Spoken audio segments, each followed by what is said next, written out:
and welcome to Lore Watch, a roundtable freeform discussion about lore and our favorite states of media. I'm your host, Joe Perez, one of several lore-focused folks from Blizzard Watch, and I've got my stupendous co-host with me today, Matt Rossi. How you doing today, Matt? I'm still kind of tired. We were both involved. I did a one-shot Exalted game for the Blizzard Watch folks yesterday. You want to talk lore, man? Someday we'll do an Exalted thing. Jeez, the lore in that game. But the adventure itself wasn't the hard part, but it was coming up with people's characters.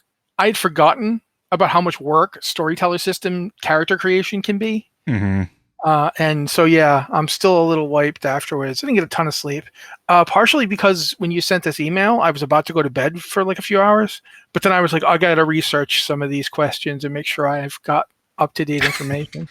Meanwhile, I was embodying the literal Blizzard Watch of our namesake, as in Western New York, we just got pummeled with some parts of our city got hit with 8 feet of snow within 24 hours. Yeah, it sounds like the good old-fashioned nor'easter thing happening. Yeah, more or less. It's one of those things where... Oh, it's from you. It's the lake, right? Yeah, so right, because of and I don't want to get too far into this, but it's... Western New York exists in this really like weird pocket, and why we're known for our snow isn't because we get a lot of snow usually.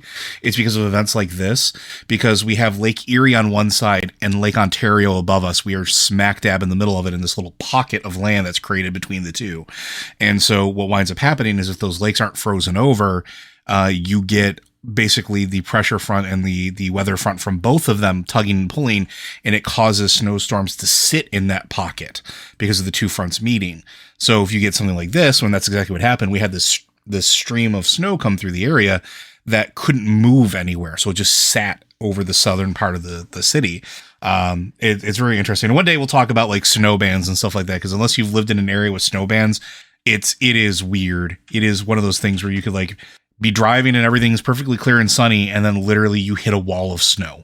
It is a weird geographic place. But that's not what you're here to talk about or hear us talk about. Although if you are, I mean, hit me up. I'm always happy to talk about what the weird weather stuff that happens. Yet another podcast.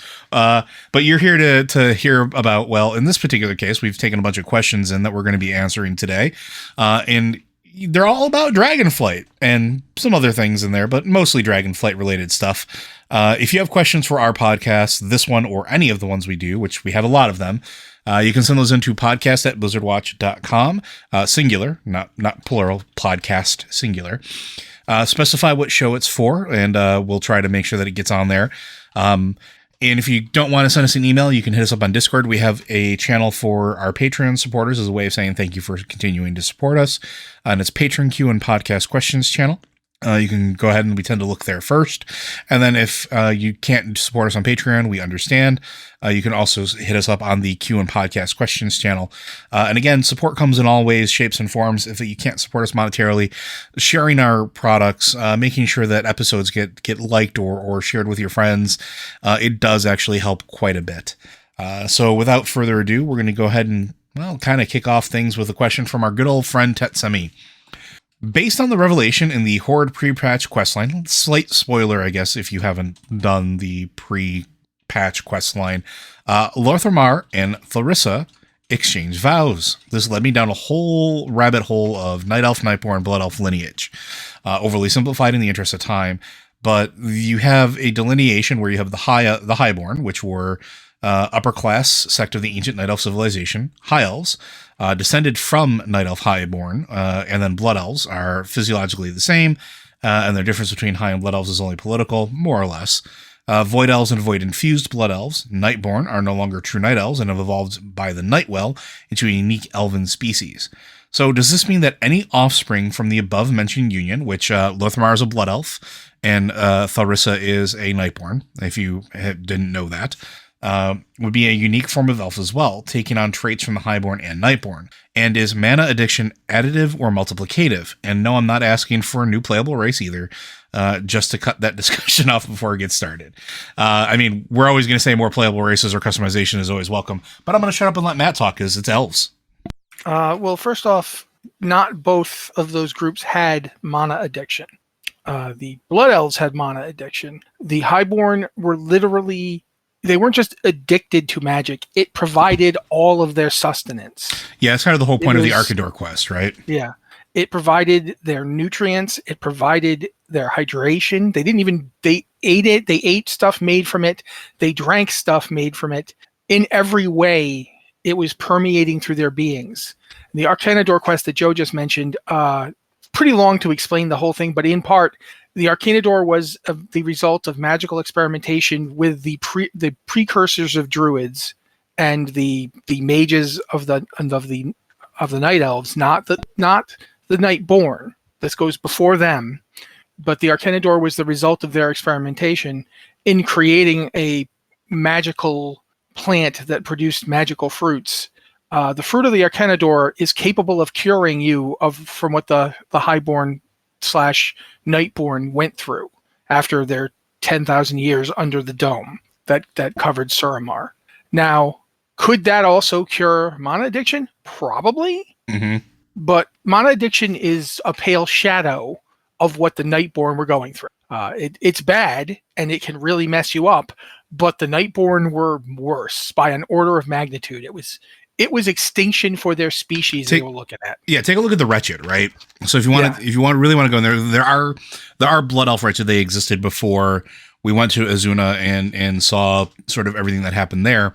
But they're sort of, you can see them wasting away. You can see what happens with the absence of that sort of sustenance. And it wasn't like the Wretched were sort of in an area where they couldn't find food, right? There's plenty of food. There's plenty of game to hunt. There was plenty of herbs and plants that they could have eaten, but that doesn't sustain them the same way, right? That's what Matt's talking about. The Night Elves, the Nightborn were basically, it was all or nothing at that point. Their bodies had shifted so much. The Blood Elf Wretched could continue to exist. They could continue to live. They wouldn't be happy. They'd be in a horrible state, but they weren't dying. They were just ravaged. The Nightborn Wretched were losing everything, and they would die. And it didn't matter if they ate food or drank water. You see it with the guy who ends up kind of being your little companion. Oh yeah. In the Azuna quests, the Blue Dragonflight stuff. I can't remember his name, unfortunately, but he's played by Winnie the Pooh. The Winnie the Pooh voice actor also plays him. He starts going blind and losing his mind as you are bringing him around with you. And at the end, he like literally just lays down and dies. Ruinous the Shamed, by the way. Thank you, Ruinous the Shamed. In the end, he lies down and just dies right in front of you because he just can't continue. That's the fate that eventually would come for all of them. Thalysra would have died. The same thing that happened to him would have happened to her had we not got the Arcanador going. So I just want to make that point. So these two things weren't the same thing. So that's point one. Point two, are we going to get some kind of unique kind of elf out of this? I mean, I don't know if they have children. They could have in 3 years, maybe. I don't know how long elf gestation is. I'm sorry, people who think I should know this, but I don't. We are not experts on that. Maybe we can invite Steve Denauser on here to talk about the biology of elves. He can come on and tell me how long an elf pregnancy is and how long it is in different versions of elves. I don't have that information, but regardless, I would argue that they'd be as much a unique form of elf as any elf from two different lineages. Like, there's differences between all these different kinds of elves, but for that matter, we can look at trolls. Yeah, there are significant differences between different kinds of trolls. And if so let's say an Amani troll and a Zandalar troll had a child, that child would neither be Amani nor Zandalari. They'd be something else, but they'd also still be a troll. I don't want people to go around like, I want to stay away from racial essentialism, because racial essentialism ends up being a good doorway into like racism. Every elf is unique. They're all unique. Every single individual elf is somewhat different, because I mean, look at it this way. Dathramar Sunstrider was a highborn. Yeah. Not a high elf. He was a highborn, and he became a high elf. It's possible for elves to change in their lifetime. Yeah, there's something here that I want to kind of point out that I think is, I don't want to say forgotten. Okay, go ahead. Elves are very much like something we've been talking about for weeks, and at this point, so are essentially trolls, as are most native creatures or denizens of Azeroth. Dragons, we've been talking about how they sort of can imbue themselves and sort of evolve based on the energies that are around them, that they can take them and be molded by them or ingest them, which is why we have the elemental dragons, is why we have the particular dragonflights that were able to be raised the way they were. Elves exhibit that same sort of behavior. It's sort of like almost a rapid evolution is really what it boils down to. Because don't forget, elves came from where? They came from trolls. They're specifically dark trolls. They came from dark trolls. Trolls have exhibited a very similar aptitude for basically elemental acclimation. So there's this thing where we like to put these lines between the elven races, but at the end of the day, the elves sort of just exist as elves and adapt to the environment that they are in. Over time, and freed from the shackles of the arcane addiction of being part of the Nightwell, Tharissa may very well start to smooth out and sort of, adapt to where her new lifestyle is, because the Nightwell no longer exists anymore, right? And even in the evolution of Tharissa, when we cure them with her with the Arkandor, she gets bigger, she gets stronger, she looks more like a Zandalari troll as far as stature goes. She stands at least a head above Lorthamar. So, and that evolution was almost instantaneous from the ingestion of the Arkandor fruit. And it should be pointed out also that Thalissra was a highborn. Yes. And she looked just like a night elf because highborn were just night elves.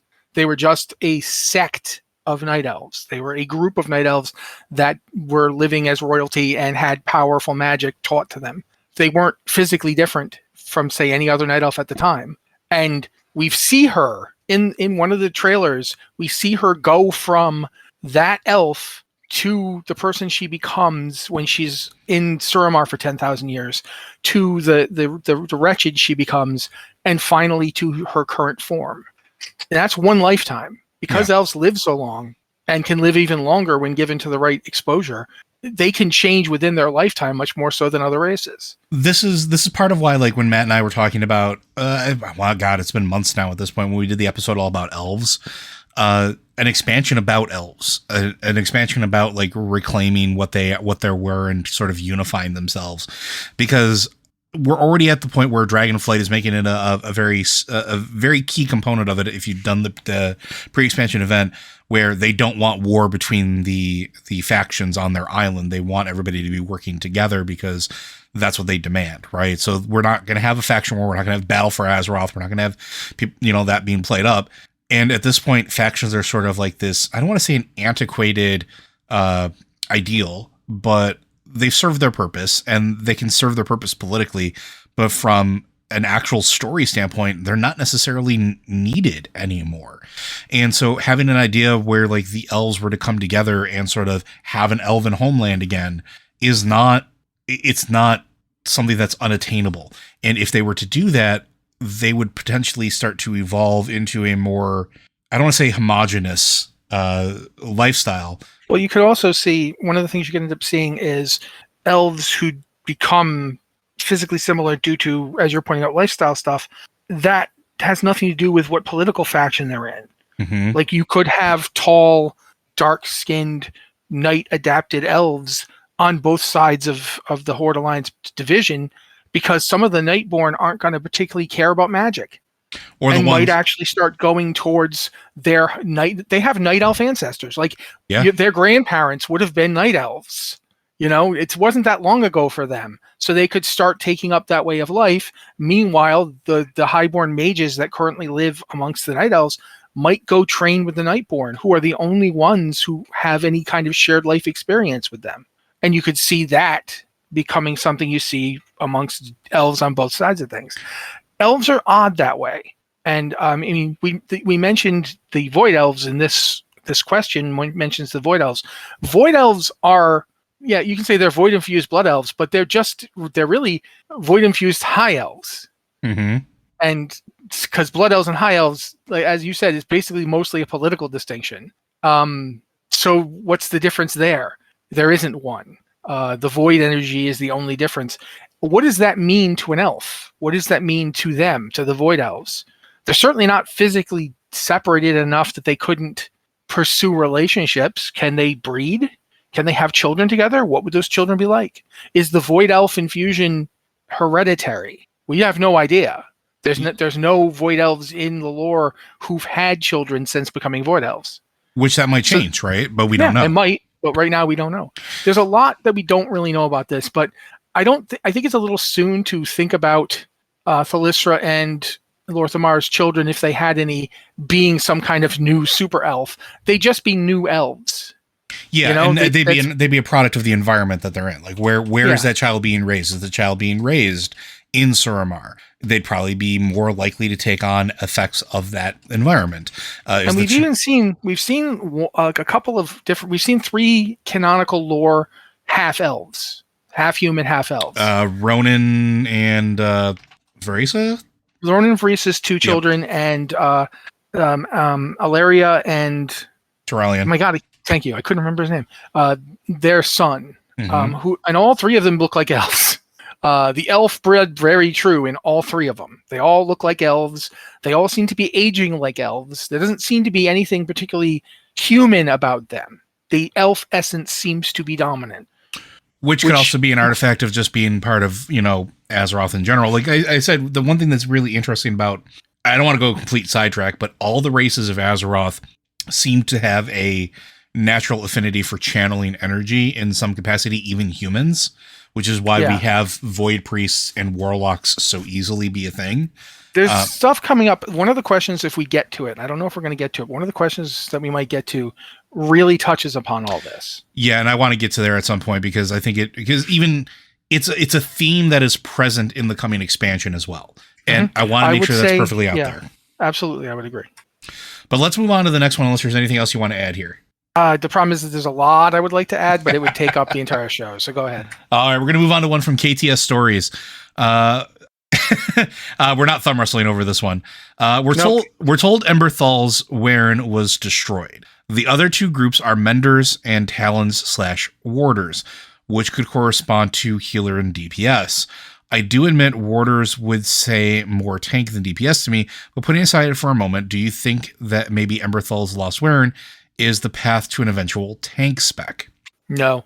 I think that they are never going to give the Drakthir Evokers a tank spec because it would be ruinously difficult to try and design a tank spec after you've made the class and designed the other 2 specs and gotten it into the game. Only one class has ever had a new spec added to it after the class was introduced, and that class is dwarves. Yes, the dwarf class. The class is Druids. We're not D&D Red Box. Thank you very much. Yeah.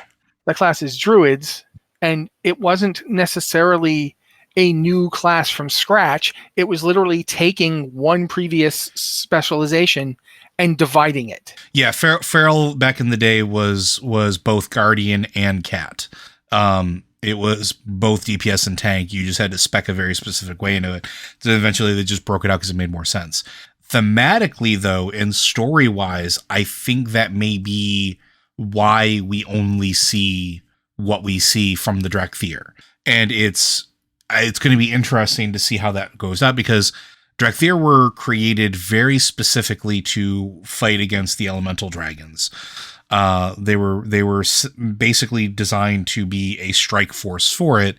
And you are right in sort of your thinking about it, where they definitely were set up to be an adventuring party, right? Have roles that filled everything in between, which is why even the healing spec and DPS spec are so similar. They seem to be based around a squad concept. Yes. They're less like an army, like a legion or what have you, and more like a bunch of Call of Duty players. Yeah. And I'm not using that I'm not trying to be sarcastic here, but I can't think of the proper, you could call it like the warfighting principle, where you have a group of, say, 5 to 6 people, each dedicated to a specific role, and then you have a bunch more of them, and each of them has their own little, they can break up, they can scatter, they can use the terrain to their advantage, they can fight like guerrillas, and when you need them to be an army, you just bring them all together and give them like a unit commander. That seems to be the goal here. I am not 100% sure. I honestly feel like the way they were designed, it feels like they were intended to have at least one black dragon around with them. Yes. And in the case of the big time we've seen them used, that black dragon was Neltharion himself. And Neltharion, it seems like he was the general of the group, but also the muscle. Like, he was the one that, when everything went bad, he's the one who dealt with the situation. So I'm not sure how they would have tried to organize.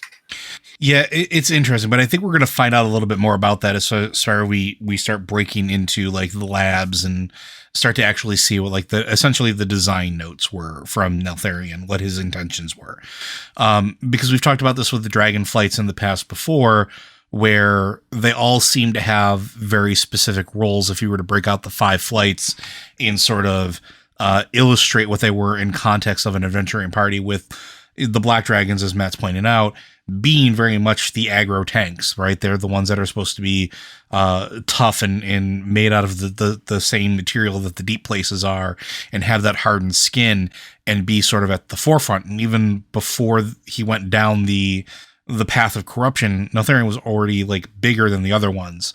Not massively so, but enough that he was considered like burly, right? Whereas he was the brawny one. Malagos was, the clever one.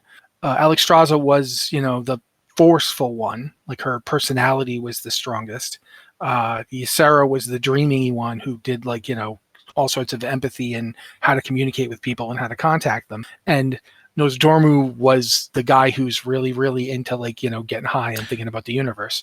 And in context of like roles, like you had Neltharion essentially as the tank, you had Ysera as the healer, you had Alexstrasza as the hybrid DPS / healer, you had Malagos as the DPS, and then you had Nosdormu as sort of like the controller CC'er of the group, right? Yeah. They all balance each other out.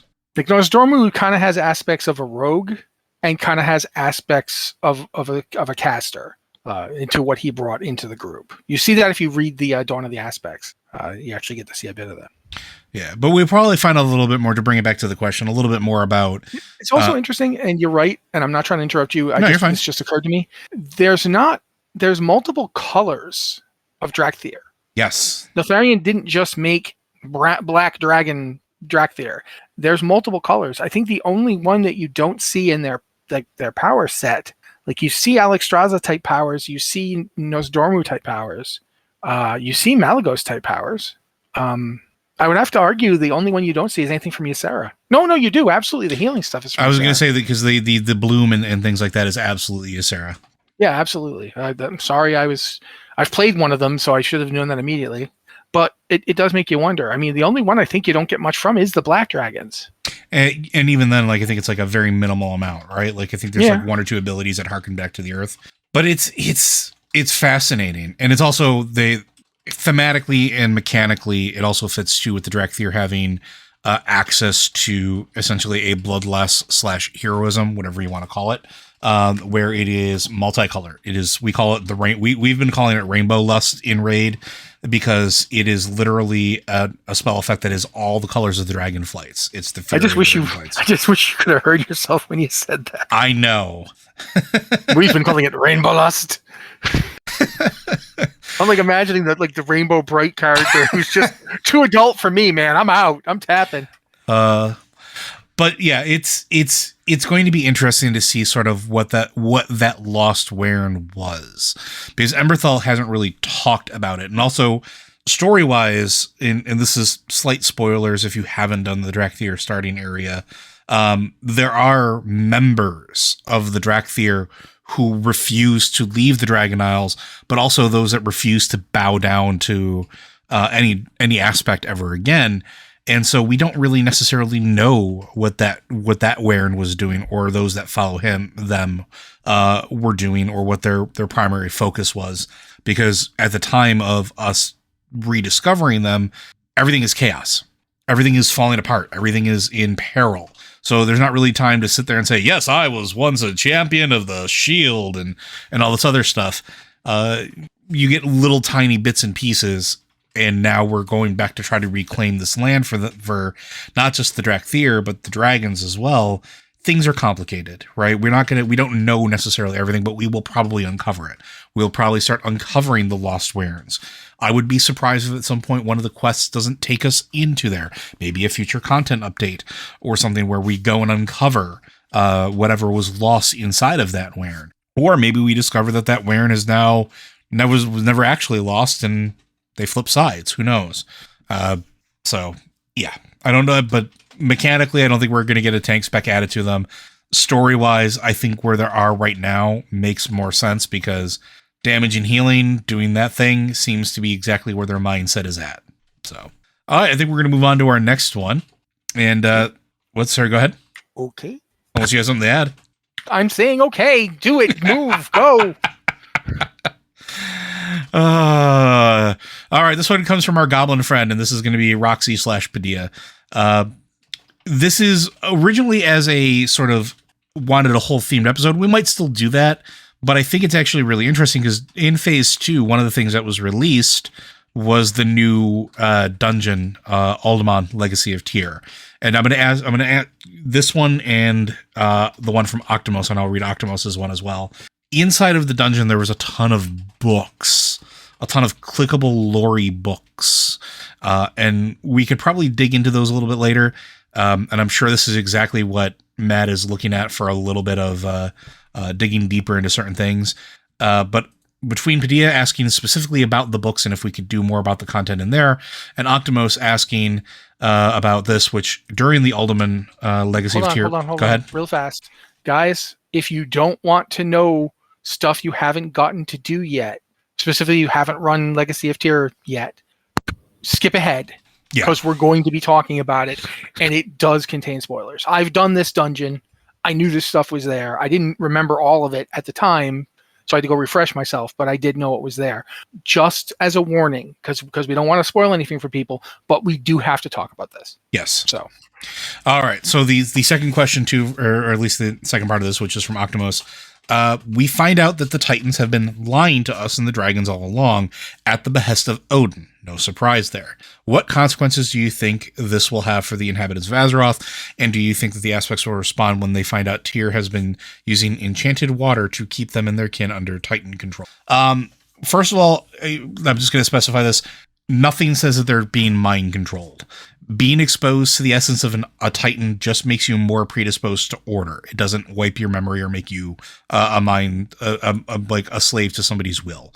At least, I mean, Tyr never said that's not what he was doing. There's no lie. He didn't tell them, which, granted, lying by omission. But for all we know, he used terminology that they, as proto-drakes, would have understood.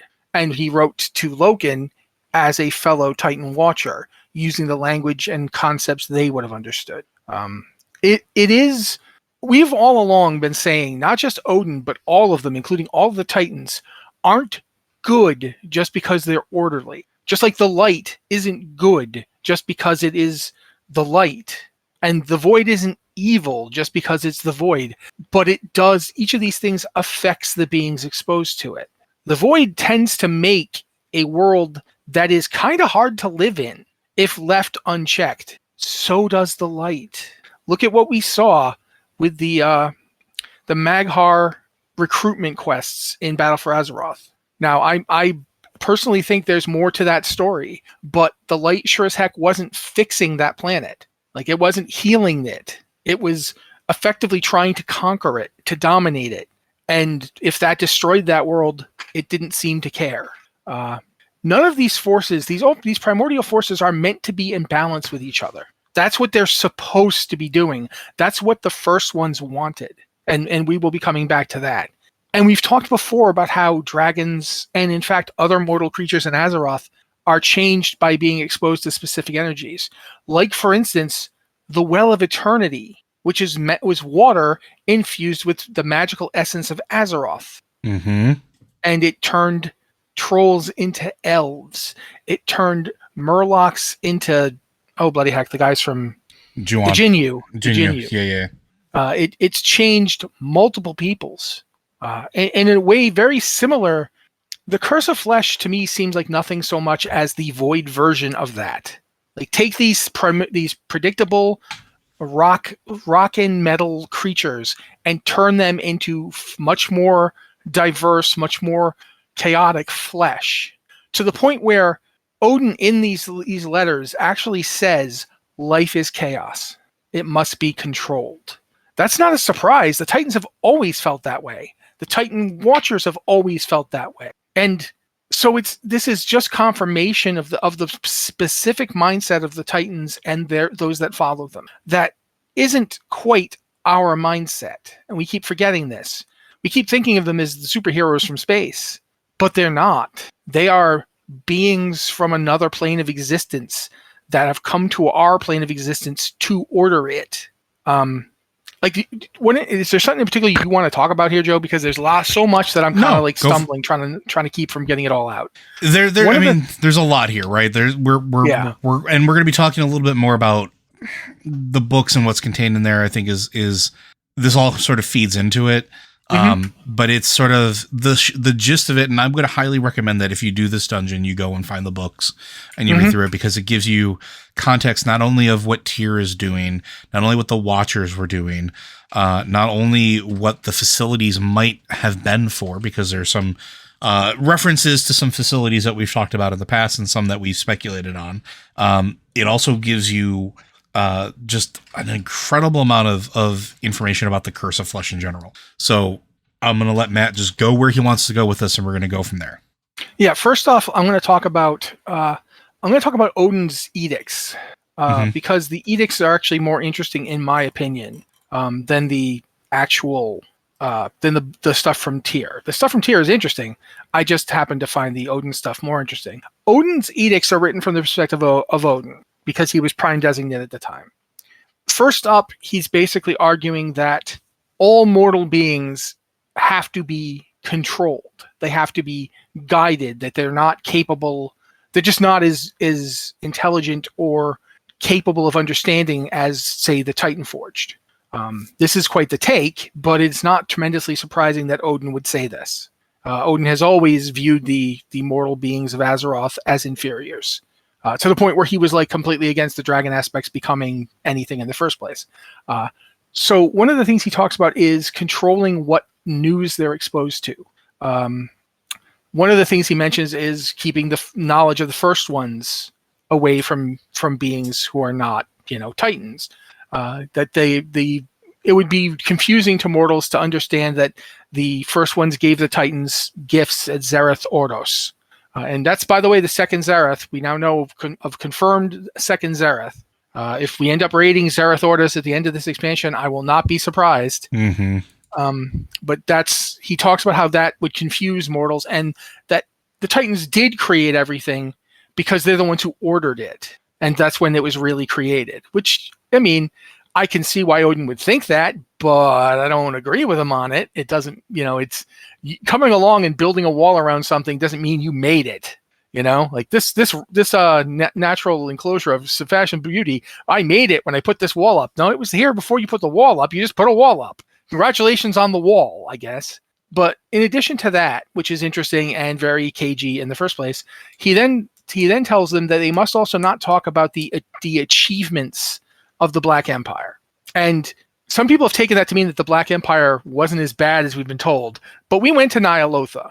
We saw what the old gods' idea of a place was.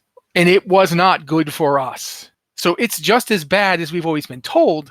But at the same time, that doesn't mean they didn't accomplish anything. That's the thing about it. It is absolutely propaganda on Odin's part. You don't want anyone looking at the Black Empire and saying, wow, they did all these amazing things, we should learn from them, because you don't want them learning from the old gods.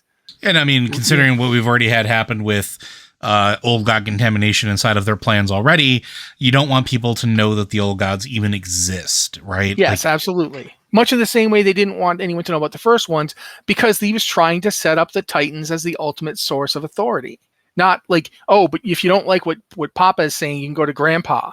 For one thing, no one even knows if the first ones are even contactable anymore, since the sepulcher of the first ones at Zereth Mortis definitely did not seem to imply that they were still around.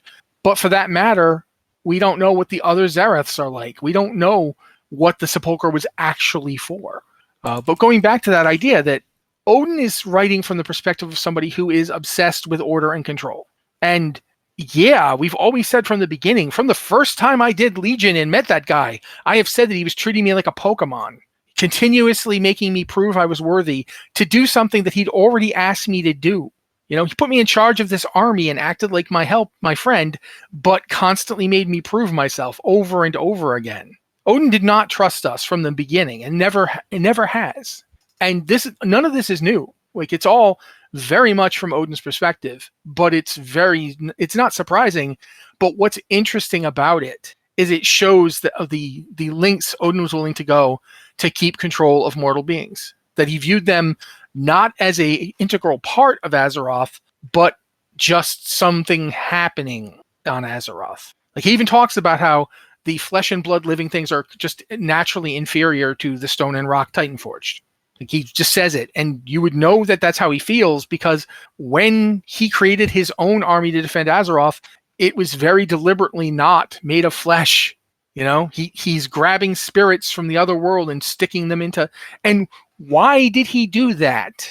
You know, there's a lot to this, but the Odin edicts show the mindset of Odin, who is remarkably consistent. Yeah. In his viewpoint, and it is it is certainly something we wouldn't like. Absolutely. It's something we'd look at and go, but we knew that when Algalon showed up. Yeah. When Algalon showed up, he wasn't our buddy. He was going to blow up the planet and kill all of us. And he was like, now stand back and let me wipe you out. Like we would. Like, you're going to kill us. Yes. Unfortunately, you all have to die. Anyway, I'm doing that. Why are you attacking me? You can't possibly defeat me. You're doomed. You should just lay down and die. They don't understand us. And they never have. None of them do. The Constellars, the Titan Watchers, the Titan Forged in general. Look at what happened when the Vrykul started having human children. Well, let's talk about the observational report then. Like go for it. One of the books that you find inside of Uldaman is the observational report labeled Earthen, right? And it's essentially the Watcher Millennia, or Millennia, however you want to pronounce it, is observing essentially what happens with Earthen as they've left Uldaman and gone off into the world. And they're making a note that, yes, we've seen some that have succumbed to the curse of flesh. This is referred to as Amalade. They started calling themselves dwarves. And they've gone off to found the dwarven society and dwarves that we know today. But one of the things that is interesting is they talk about some of the other ones, which continues to be a very diverse group, and has a lot of variance, is again other Earthen that decided to go elsewhere, whether it was to the north or whether it was to other places outside of the continent. There was an Earthen contingent dispatched to investigate. They call the fissure detected in sector AR938. We have to find out what that is. I don't think we've seen exactly which fissure that is yet. In the course of their duties, the Earthen began to manifest behaviors analogous to those which would one day be apparent in the self-styled dwarves, despite the two groups being separated by vast swaths of time and distance. And it's interesting because they note, like, we have not been able to, determine, or we weren't able to predict how far they would go. It's really interesting because it's like in here, in fact, based on their origin dates, I can identify no corollary. Words are hard. I'm sorry, folks. At all between these populations. Yet, while their behaviors, language, and demeanor show many similarities, for example, assigning sector AR938 the colloquial name Kaz Algar, physiologically, the two groups remain distinct. So you have ones that are dwarves and ones that are very clearly not dwarves, displaying similarities in language, behavior, completely separated by massive amounts of time. And it's fascinating because, again, Earthen, or just like the creations, the Titanic creations in general, woefully underestimated. Like the depths of their growth, the depths of what they can actually be evolve into, was woefully underestimated by not just the Titan Watchers, but the Titans in general, right?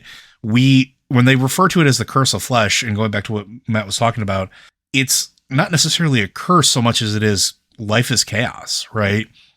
It's not this perfectly structured, rigid, ordered thing anymore. That's why they view it as a curse. That's why it's referred to as that curse of flesh. But even without it, even without having that curse of flesh, even without being a creature that is a dwarf, they still exhibit that same sort of growth and behavior pattern. It is really, really cool, I think. It's also invaluable that data for them to very basically speculate of saying, yeah, for as much as we think we know what's going to happen, we don't know what's going to happen. So I think that was really, really neat. And there's another one called the Wreckage Analysis Report. Yes, I was actually going to talk about that too, but go ahead. This one is interesting because, first off, we don't know which prime designate it's being written to. It could be Loken, it could be Odin. There's no name given at this point. Yeah, but it's also, I'm going to just read this. I'm writing to confirm that the wreckage discovered on our shores was indeed the remains of our most recent expedition to Avaloran. There was no survivors. We don't know what Avaloran is. We never heard of it before. Okay, what is it? It is a prison where basically Titanic creations that rebelled against the Watchers were sent to. No. That we know. I mean, literally on Azeroth right now. Oh, we don't know we don't know where that is. Yeah, correct. Yeah. This marks the third failed attempt to reach the accursed place in the time since I assumed my post. While I would not presume to question either your authority or your determination, I pray to the Titans that the rumors I hear of a fourth expedition are mere speculation rather than fact. Surely you can see that further pursuit of the heretics is folly. Yes, they must be made to answer for their crimes against Inaria and the other keepers, but their defenses are not to be underestimated. The resources required to breach their lines are simply beyond our current capabilities, at least not without jeopardizing containment of the prisoners in our charge. The prisoners in their charge would probably be the old gods. Though I agree that there is risk in allowing their strength to grow, evidence suggests that the aggressive natures of the heretics will cause them to turn on one another and weaken their resolve. If we can be patient, an opportunity for retribution will present itself. I beseech you, Prime Designate, let the fire of your wrath cool, at least for now. Its embers will be rekindled in due time. If not, I fear that I will soon be authoring yet another report of a lost expedition, its final remnants dashed upon rock and wave. With all respect, Watcher Perithalos. And we don't know, we think what Avaloran was, but we don't know what the heretics are heretics about. We don't know if they were ones that were just opposed to Loken, or maybe they were opposed to Odin, or maybe they were legitimately opposed to the Titans and the Watchers. Because that's the interesting thing about the previous book and this book, right? Is that they sort of evolve. There's this evolution, and as they evolve, they sort of get consciousness and free will, because that's one of the things that makes humans, going back to what Matt was talking about with the first time we faced Algalon, right? It's, we are infinite possibility and chaos because we have free will. We don't go through a programmed response anymore. We are the wild card, but we weren't the first wild cards. All of the creations that came before us, all of the things that we evolved from our ancestors that were once crafted by the Titans or crafted by the Titan Watchers, they were all capable of this. And that was something that they were trying to stamp out, for lack of a better term, because they didn't understand how to get it under control, or they didn't understand how to deal with it because it wasn't what was programmed to happen, or at least not what they thought was programmed to happen.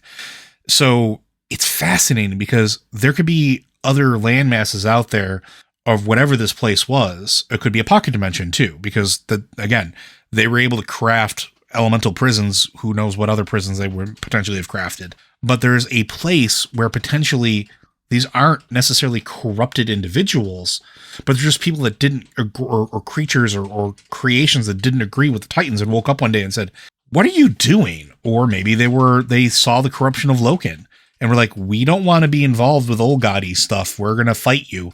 And then they get shunted away in groups and cells to this prison. Or they may have very well just taken themselves to it. Yeah, they may have seceded, right? Yeah, they may have abandoned what we are being told was a prison might be something else. It may be self-imposed exile or whatever. Yeah. So it's really interesting because these books are really, they cover a lot, and they give us a lot of I don't want to say weight, but they cover a lot of stuff that we've speculated in the past. One of the other things that I want to talk about too is the fact that now we have a confirmation on a couple things involving Galakrond as a result of these books. right? Yeah, and that ties into, before you go, one brief thing. We now know where Uldoris is. Yes, that was all part of that too. Yeah. Yeah, so go ahead. So Uldoris is the Halls of Infusion. We know that now. And this goes back to that progress report that Matt was talking about, where Tyr wrote to Loken, where it says, "Brother Loken, as you requested, I offer the following report on the progress towards our objectives. I am pleased to say that the Halls of Infusion are now operational, though the work of imbuing order magic into the wellspring is only beginning. I remain optimistic that the process will prove effective." They're essentially doing what naturally occurred with the Well of Eternity, or at least that's what we're being told here. There's a font of magical energy in a water form. We've seen this a million times. Look at the Veil of Eternal Blossoms. Yes. Where they're taking order magic and shoving order magic into this font. And as things are exposed to the water, in this case, the dragons, as they're offered the water from this, it forces that evolution. We've seen this multiple times before. We are now understanding that maybe what happened in the Veil isn't the first time that they did this. The Veil seems to be like, okay, we've got the process under control now. Here's what's going to happen. Now we understand that part of this was during the early days of this, when Tyr was trying to find proto-drakes to experiment on, that Keeper Tyr mentioned that the living waters, the ones that they had just poured all this magic into, became corrupted by Yogg-Saron himself, where basically Galakron drank from the font. It wasn't filtered. They didn't know that that Yogg-Saron had gotten his contamination into there. And then poof, old god gets corrupted into a giant dragon. Wonderful. That's great. And think about this. He's writing this to Loken. To Loken. Who's Loken at this point? Already under the sway? Yeah. I mean, we know that Loken was the one that Yogg-Saron was working on. And how would Yogg-Saron know that this font existed and where the Dragon Isles were? Because the Dragon Isles, this was happening in Ulduris. Mm-hmm. This is happening on the Dragon Isles. So nowhere near where Yogg-Saron is. How did Yogg-Saron's corruption get there? Loken had already been taken over, right? We don't know. Like, keep in mind that the Dragon Isles position has moved. That's true. Because the whole world has moved. They might have been close enough for Yogg to reach before. Might be close enough for him to reach now. I don't know if, considering he's dead, it's kind of hard to tell. But the interesting things here also are they talk about purifying the water, making sure that it's filtered. And already we are detecting reduced levels of contamination. I hope your investigation into how Yogg-Saron compromised these living waters will yield answers. Spoilers, Loken's not going to really look into it too hard. He's already probably on the payroll. In the meantime, we can be assured that the evolution of another Galakron will not be triggered by consuming unfiltered water. Let's add another tick to the box of why Loken would want Tyr killed. Tyr figured out how to filter old god corruption out. Yogg-Saron probably doesn't like that. Yogg-Saron probably could go to Loken and be like, listen, this is a problem. You're my guy, right? You're my guy. Go and take care of this problem. We also learn about the controlling side, quote unquote, and I'm putting this in big air quotes. But once purification is complete, as an additional benefit will be found in offering the infused water to dragonkind. By ingesting the water or causing their eggs to absorb its effects, we've seen this. I want to make sure that if you have played during the Northrend, during the basically the Wrath of the Lich King expansion, when you go to the places where dragon egg clutches are, they're almost always submerged in some form of water. Go back to where the blue Dragonflight clutches are. Go back to the Ruby Sanctum. All the clutches of eggs tend to be sitting in a pool of water. We now know why. It should be possible to keep even the most willful dragons aligned with the Titan's philosophies. Our efforts to bring the proto-dragons in line have faced resistance, but I am formulating a strategy to speed the process along. So basically, we know that they were trying to infuse the power of order into that font, try to get the Titan's power sort of parsed out and given to the dragons so that they would be aligned with sort of whatever the Titan's aspect was. And we saw that that did work to a certain extent. The other thing that I thought was interesting is, as the ancestral nesting grounds for the 5 flights, the Ruby Life Pool is a sacred place. The Red Dragonflight, whose charge is to nurture all life, protect these pools, and the future of all dragonkind within them. However, Razageth and her primalists have come to steal that future away and infuse their own powers into the sacred pools. They must be stopped for dragonkind to thrive.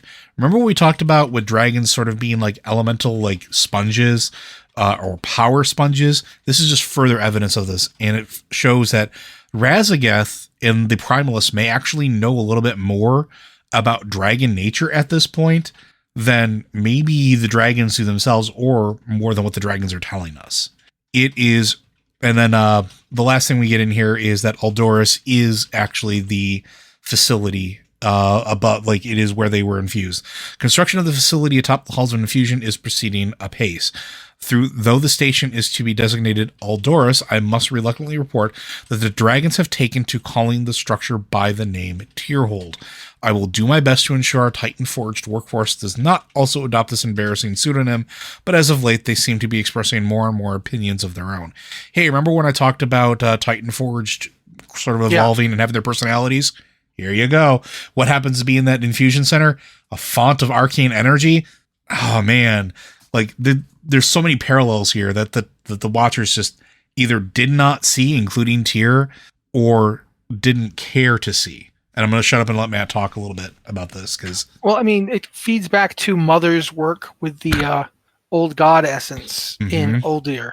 Time and time again, the Titans, the biggest limitation of the Titans is that they are orderly first and foremost, and they don't do well at jumping to new ideas.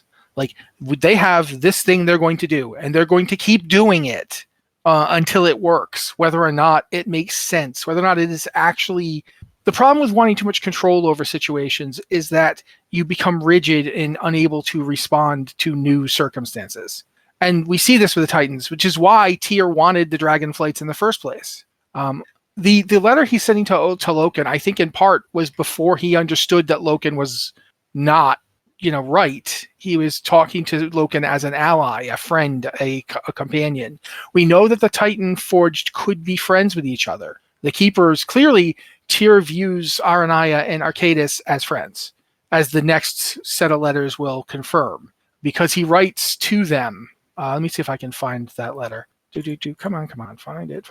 There's, the letter in particular from Tyr to Arcadis and Aranaya basically says, guys, if you get this, I'm dead. And if I'm dead, that not everything is lost. I'm leaving behind this disc, and it's got my memories in it.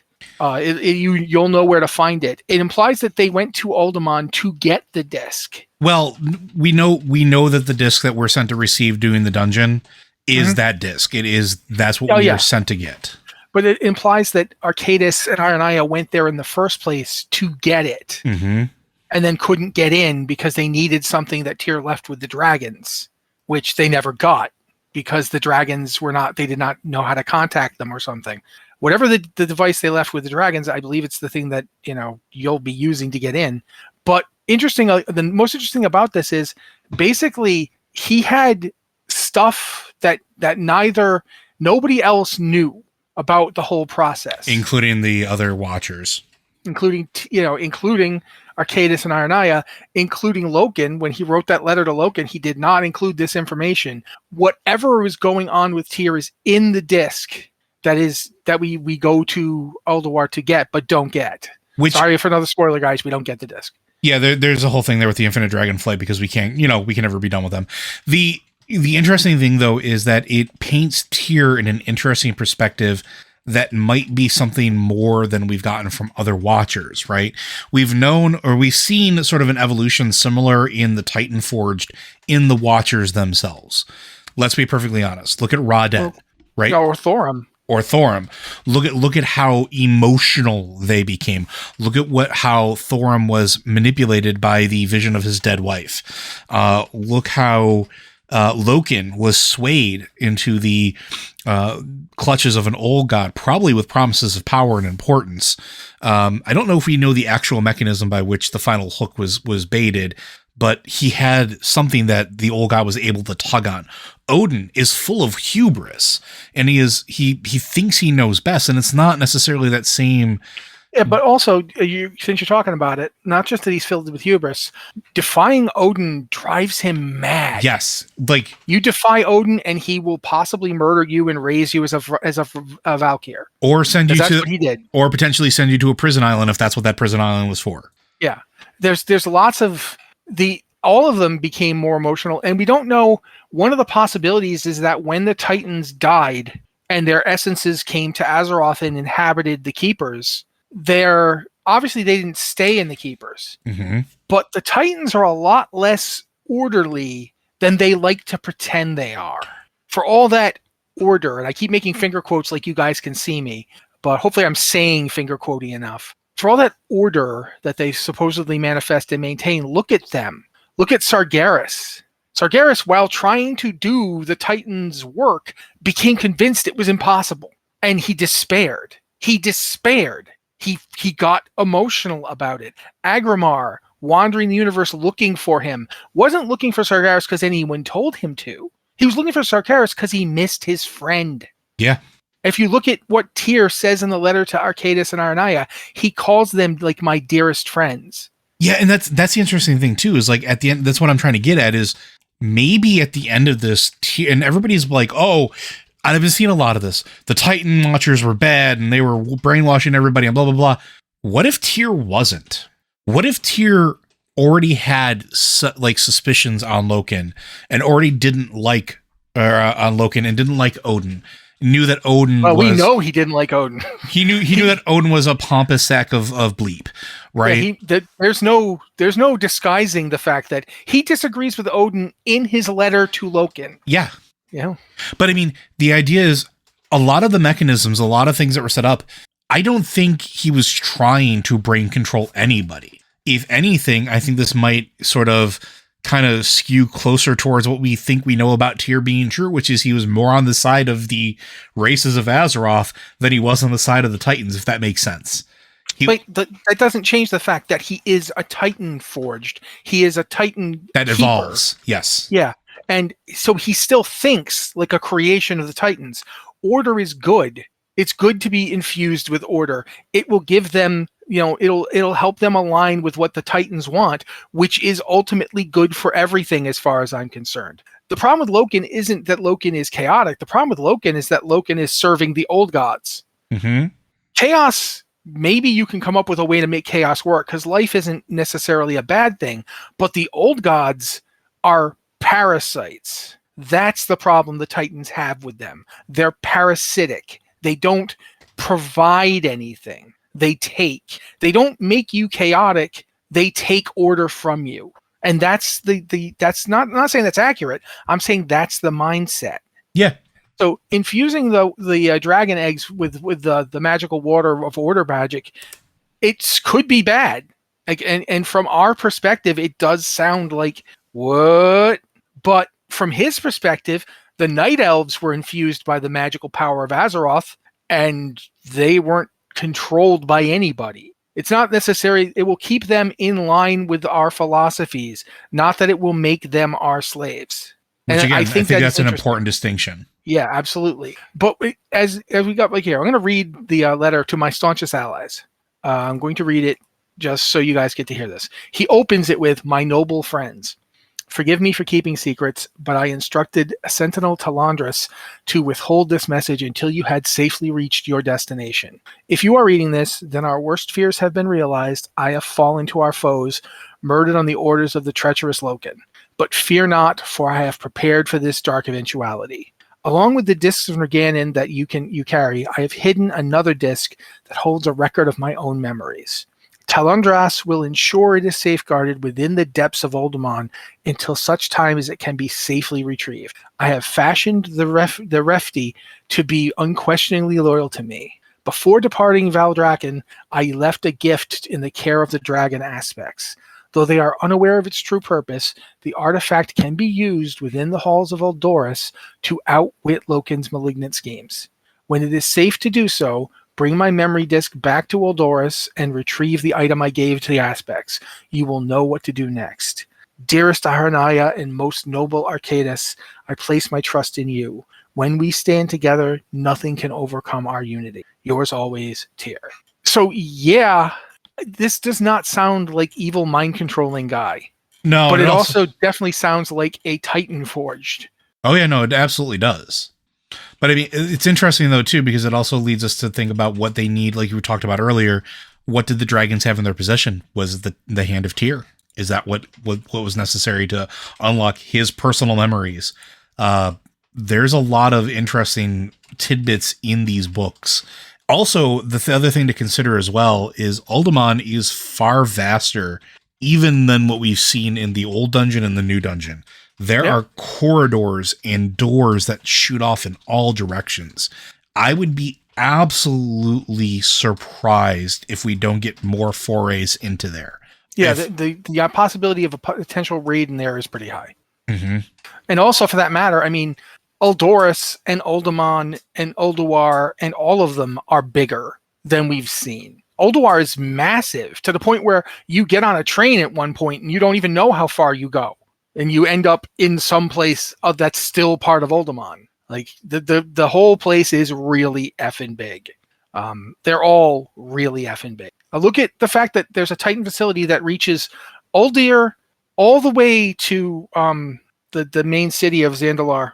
I want to say Zandalar City, but that's not its name. The city that you go to when you are Zuldazar. Zuldazar, yeah. Zuldazar over to Uldir, over into the deserts where there's multiple Titan facilities. That's all considered one facility. Yeah. That's all Uldir. The place we go to when we go to Uldir is just the labs of Uldir. This whole area was Uldir. Just like the Uldam facility reached all the way over into what is now on Courage. It was all one big Titan facility. These places are massive. So there's a ton of possibility for what we might see in Tierhold / Uldoris. I'm personally looking forward to that a lot. I do think that it's worth keeping in mind always that the Titan Forged and the Titans do not think like we do. And I think Joe's made a really good point of it. These are beings who do not think like us. Mm-hmm.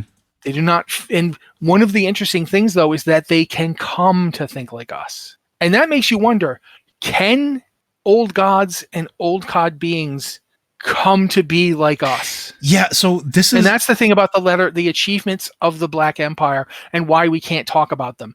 Were they changing? Yeah, and I think that's one of the biggest, like, I don't want to say like swords hanging over this whole thing, but it's interesting. I've talked about where I feel like Azeroth is specifically the center of the multiverse. It is the center of the planar cosmology for a reason. It's where every single plane of existence that was carved out by the first ones or the proto creators of the universe, whatever you want to talk about, carved out existence. We know that now. We know that there are all these different planes that were created with specific purposes in mind. We know that there's Zereth Ordos. We know that there are, like Matt predicted, there's going to be probably a Zereth something at each one of these planar locations. We're getting slow confirmation of that. But why is Azeroth different than every other planet that was ordered? Why is Azeroth different than the other Titans and souls that have existed prior to this? Why is it so important? Why is everybody so obsessed with Azeroth? Yes, the storytelling aspect of it being that it's our planet, not putting us at the center of the story is the thing, but making that have value is a difficult and interesting prospect. If it's because this is where everything touches, why Fel can exist without completely destroying the planet, because we've seen that the infection of Fel that we've had on other planets would have wreaked far more havoc than it already did. We have beings on our planet that are capable of harnessing Fel and not be completely corrupted by it. We have beings that can harness void and shadow and not be completely consumed by it. We have beings that can channel the light and cannot be completely consumed by that either, which is a thing that does happen. We've seen it. We've seen all of the elemental planes that we can touch and communicate with and manipulate in a way that nobody else has been able to do. It is interesting because at the center of all that, everything seems to shape and change. And Matt brought this up, I want to say it's been months ago at this point, where the creations of Azeroth were made from Azeroth itself. This includes the Watchers, by the way. The Titanic Watchers were created from the material of Azeroth. One of the things that Disco and Organa first say. Yep. The real Disco and Organa. A common held belief, right? We know this, and we've seen evidence of this and proof of this multiple times. Because of that, we tend to veer probably closer to whatever Azeroth's alignment is. But if Azeroth is everything. And going back to the other things where Tyr says it'll hold true to, like with the dragon aspects, to the Titan's intentions, he didn't say which Titans. He didn't specify which intentions. What if it was all to try to get everything to be extensions of Azeroth, because he finally understood that that's what everything was going towards? That at the end of this, the Watchers, even the old gods, are so influenced by being on Azeroth. That's like something, I want to jump in on that. Please. Because the old gods hit Azeroth, they impacted into it and began spawning. The materials that they were using are coming from Azeroth. Yep. Every Naraki, every Akir, these are created from Azeroth. The Curse of Flesh that they used, it just turns the Titan Forged into organic beings like the ones that evolved on Azeroth. Mm-hmm. It makes them more like Azeroth. They're using Azeroth, changing Azeroth, and being changed by it because their servants are for that matter, when they hit the planet, we don't know what form they took. What they are. Yep. Are they big fleshy masses, or are they just big void bulbs that create a body out of the planet? We don't know, but it seems possible that that's the case. And if that's the case, one of the most interesting creatures in existence is the Naru, who have a light cycle and a void cycle and change between the two. Is it possible that the light and the void, we're told that the light and the void exist because of the creation of the cosmos, and it might very well be that, but is it possible that they're more alike than they want to admit, that they can move towards each other? I mean, we've seen a demon that could become part of the light and turned out to actually not even be a demon, but maybe from the realm of death. Like, what does that mean? So there's a lot of possibility here for these forces are all supposed to be in balance.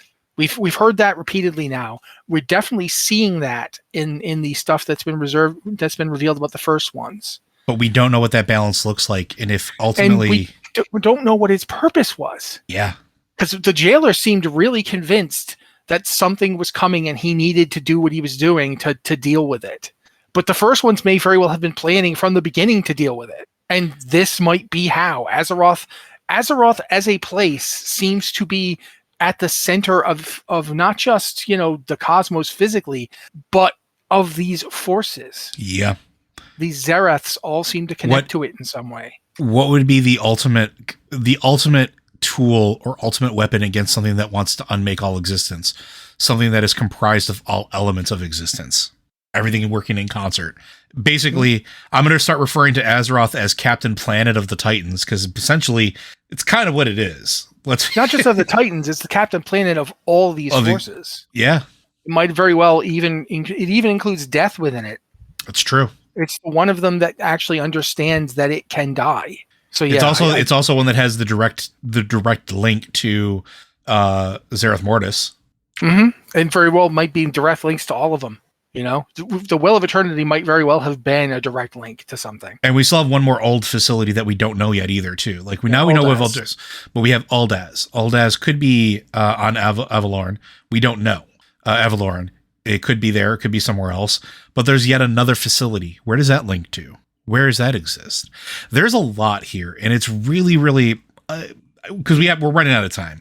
I have been more impressed with the little lore tidbits that have been confirmed and the little breadcrumbs that are being laid out just from a simple 5-man dungeon than I have in a long time. And who would have thought little clickable books that exist on tables, under chairs, in corners, on bookshelves? There are actual bookshelves in Uldaman. If you ever ran the original Scarlet Monastery back in the day, this is what that felt like. Yeah. Because there were books all over the effing place, and those books were like, hey, tidbit about the entirety of the Scourge that you've never thought about before. And that's what these are like. There's just so many of these. It's making me excited to see what we're going to uncover when we go into Ulduris, because we're going to be going into Ulduris. Let's be perfectly clear about that. I would be very surprised if at some point we're not going and trying to find the font, because if that's not part of kickstarting the Dragonflights again with the aspects, where Alex Strasser literally says it's time for us to become aspects again. Again, shocked. Shocked Pikachu GIF insert here. But yeah, I think that's going to do it though, unless there's anything else you want to add before we call it. I mean, again, we could be doing this for like a day and a half. I do think I want to make the point too that I don't want to minimize the fact that this does come off as creepy yeah. from our mortal perspective. Yes. I don't want to sound like I'm a Titan apologist. I want people to understand that the Titans have always been creepy. Yes. Because they are alien beings of vast cosmic power who are nothing like us, that do not think about us. It's like, imagine how your eyelash mites think about you.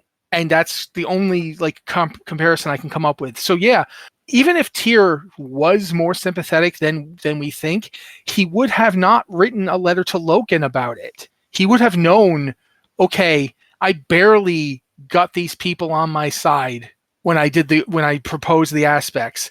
I cannot tell him that these things will still be free to fight us if they decide they have to. Mm-hmm. That would not work. And again, if he was suspicious of Loken, as Joe pointed out, it would have been perfectly reasonable for him to be suspicious of Loken, because Loken is sitting going, oh yeah, what's the deal with that place you got going there? And he's like, yeah, the place that had an old god corruption that the old god shouldn't have even known about. That place. Yeah, okay, I'll give you a report. You know, that's... And he was already, he already didn't like Odin, and he already knew Odin was against the dragon aspects to begin with. Yeah, and Odin was he argues very vocal Odin, about it. Yeah, he argues against Odin very, very strongly. And it's just, there's so much here. So yeah, that's all I would... There's a ton more. We're probably going to be revisiting this. Don't worry, folks. We have more that we're going to pull on from this in future episodes. For now, Blizzard Watch is made possible due to the generous contributions at patreon.com/BlizzardWatch. Your continued support means this podcast site and community is able to thrive and grow. Blizzard Watch supporters enjoy exclusive benefits like early access to the podcast, better chance at having your question answered on a podcast of the queue, and an ads-free site experience. Again, if you have questions for this podcast or any of our podcasts, be sure to send them into podcast@blizzardwatch.com. Specify the show that they're for, or you can go ahead and send them in on one of our many various Discord channels. Again, thank you very much, folks. We'll see you next week.